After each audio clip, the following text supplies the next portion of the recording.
People at the back, can you hear me clearly? Okay, good. Have you ever held a question in mind for so long that it becomes part of how you think? Maybe even part of who you are as a person?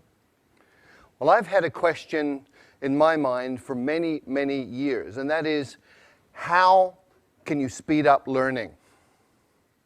Now, this is an interesting question because if you speed up learning, you can spend less time at school.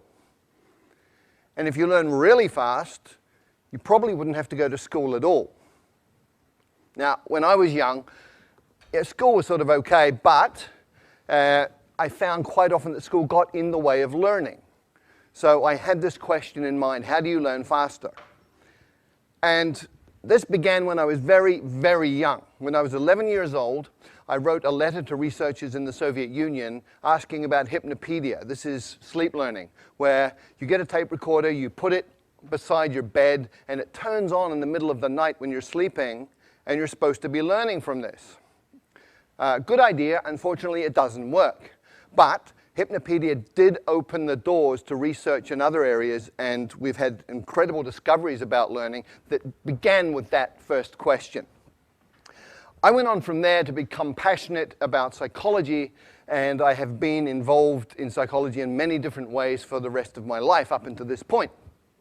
In 1981, I took myself to China, and I decided that I was going to be native level in Chinese inside 2 years. Now, you need to understand that in 1981, everybody thought Chinese was really, really difficult, and that a Westerner could study for 10 years or more and never really get very good at it. And I also went in with a different idea, which was taking all of the conclusions from psychological research up to that point and applying them to the learning process.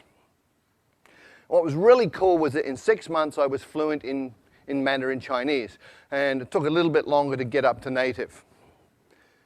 But I looked around and I saw all of these people from different countries struggling terribly with Chinese. I saw Chinese people struggling terribly to learn English and other languages.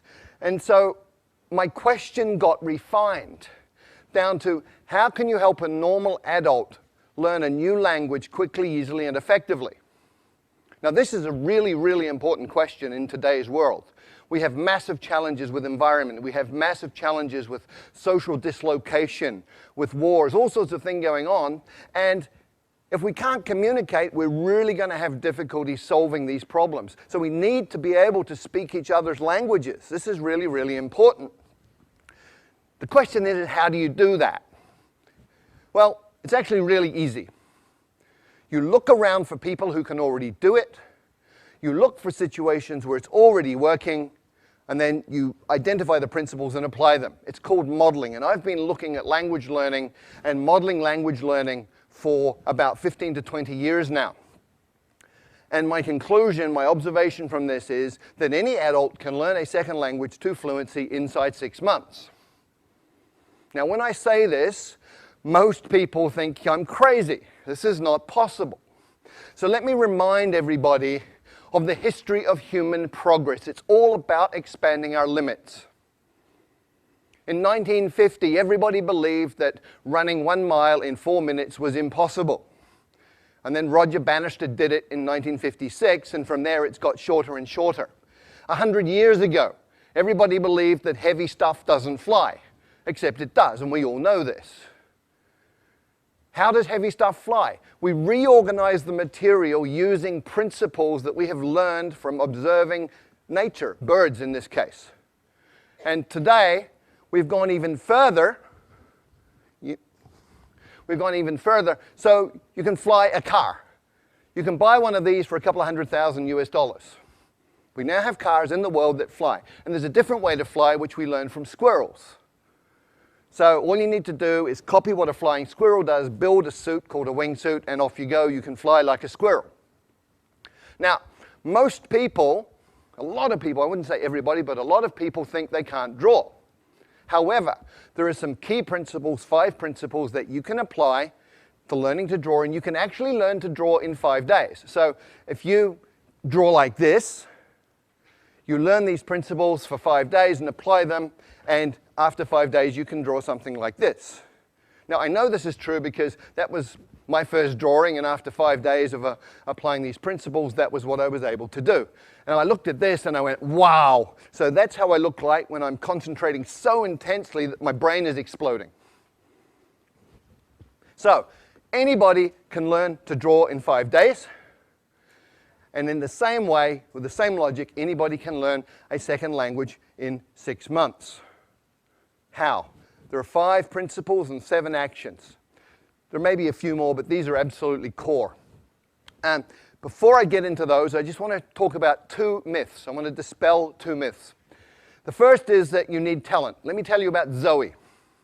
Zoe came from Australia, went to Holland, was trying to learn Dutch, struggling extremely a great deal, and finally, people were saying you're completely useless, you're not talented, give up, you're a waste of time, and she was very, very depressed. And then she came across these 5 principles. She moved to Brazil and she applied them, and in 6 months she was fluent in Portuguese.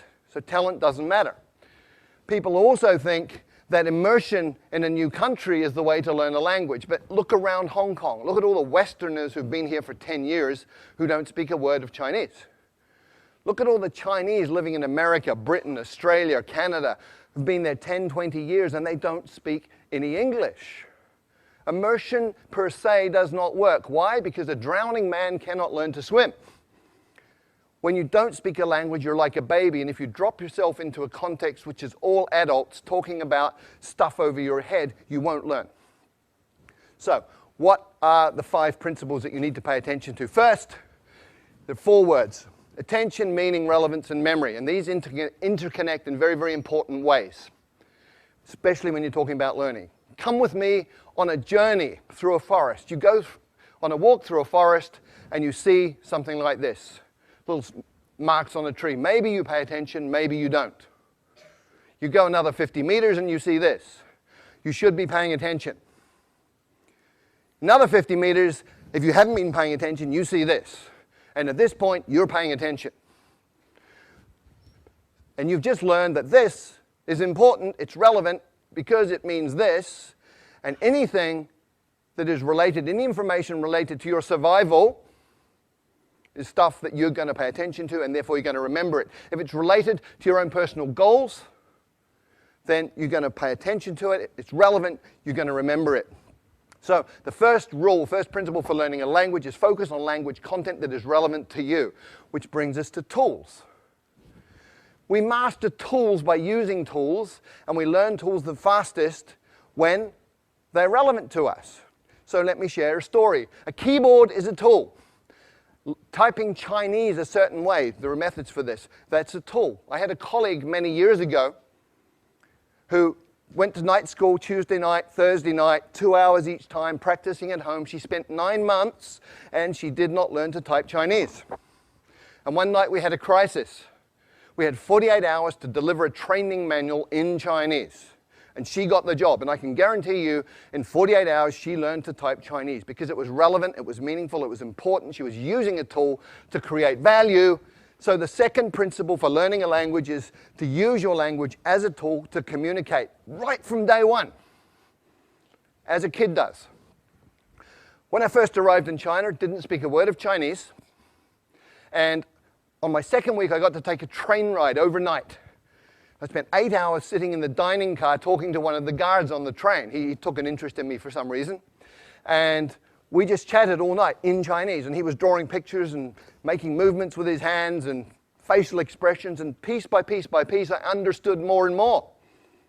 But what was really cool was 2 weeks later, when people were talking Chinese around me, I was understanding some of this, and I hadn't even made any effort to learn that.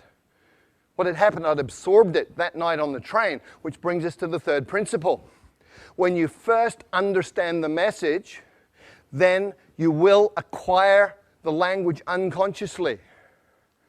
And this is really, really well documented now. It's something called comprehensible input. There's 20 or 30 years of research on this. Stephen Krashen, a leader in the field, has published all sorts of these different studies. And this is just from one of them. The purple bars show the scores on different tests for language. The green and the purple people were people who had learned by grammar and formal study. The green ones are the ones who learn by comprehensible input. So comprehension works. Comprehension is key. And language learning is not about accumulating lots of knowledge. In many, many ways, it's about physiological training. A woman I know from Taiwan did great in English at school. She got A grades all the way through, went through college, A grades, went to the US, and found she couldn't understand what people were saying. And people started asking her, "Are you deaf?" And she was English deaf. Because we have filters in our brain that filter in the sounds that we are familiar with, and they filter out the sounds of languages that we're not. And if you can't hear it, you won't understand it. If you can't understand it, you're not going to learn it. So you actually have to be able to hear these sounds. And there are ways to do that, but it's physiological training. Speaking takes muscle. You've got 43 muscles in your face. You have to coordinate those in a way that you make sounds that other people will understand. If you've ever done a new sport for a couple of days and you know how your body feels, hurts, if your face is hurting, you're doing it right.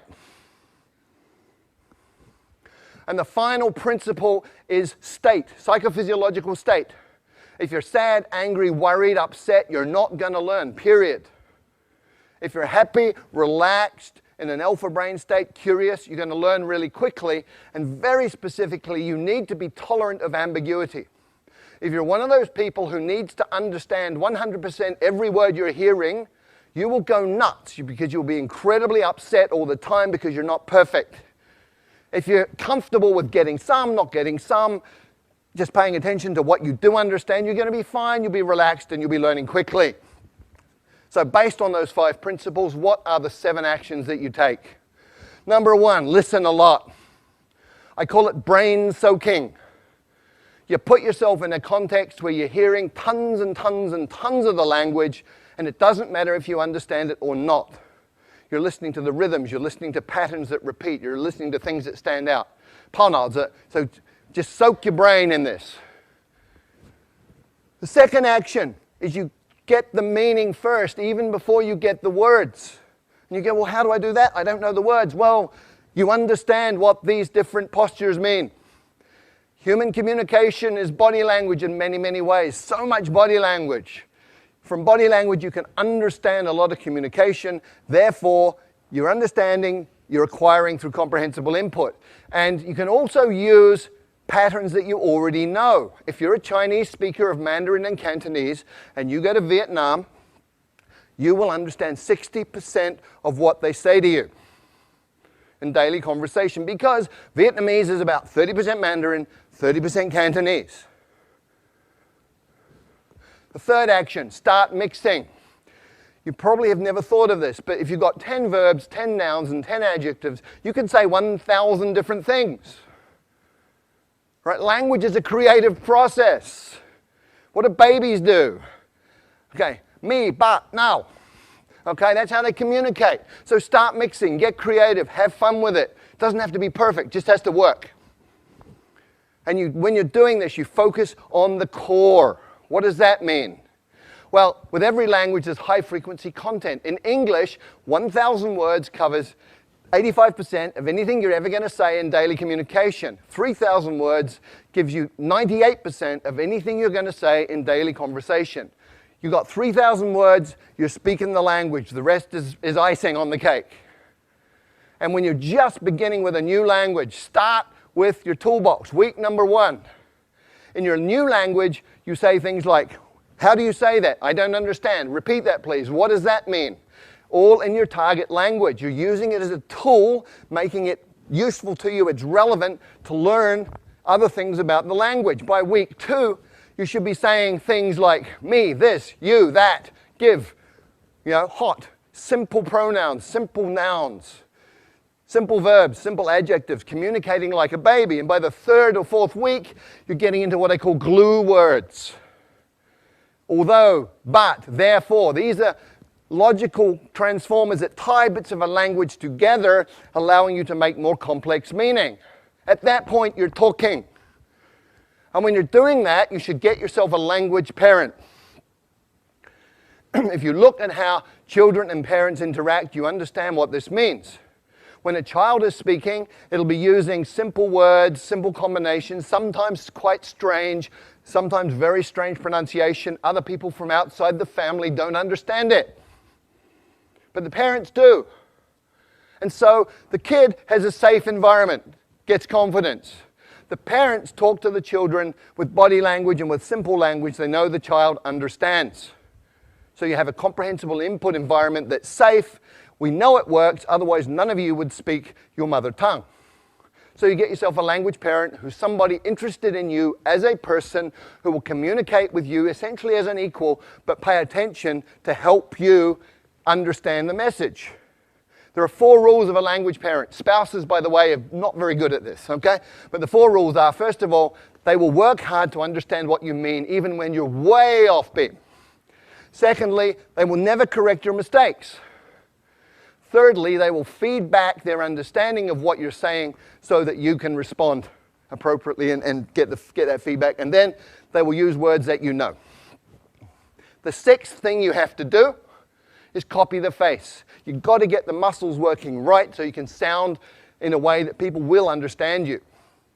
There's a couple of things you do. One is you need to hear how it feels and feel how it sounds, which means you have a feedback loop operating in your face. But ideally, if you can look at a native speaker and just observe how they use their face, let your unconscious mind absorb the rules, then you're going to be able to pick it up. And if you can't get a native speaker to look at, you can use stuff like this. Sing, song, king, sung, hung. And the final idea here, the final action you need to take is something that I call direct connect. What does this mean? Well, most people learning a second language sort of take the mother tongue words and their target words and go over them again and again in their mind to try and remember them. Really inefficient. What you need to do is realize that everything you know is an image inside your mind, it's feelings. If you talk about fire, you can smell the smoke, you can hear the crackling, you can see the flames. So what you do is you go into that imagery and all of that memory and you come out with another pathway. So I call it same box, different path. You come out that pathway and you build it over time. You become more and more skilled and just connecting the new sounds to those images that you already have and to that internal representation. And over time, you even become naturally good at that process that becomes unconscious. So there are 5 principles that you need to work with, 7 actions. If you do any of them, you're going to improve. And remember, these are things under your control as the learner. Do them all. You're going to be fluent in the second language in 6 months. Thank you.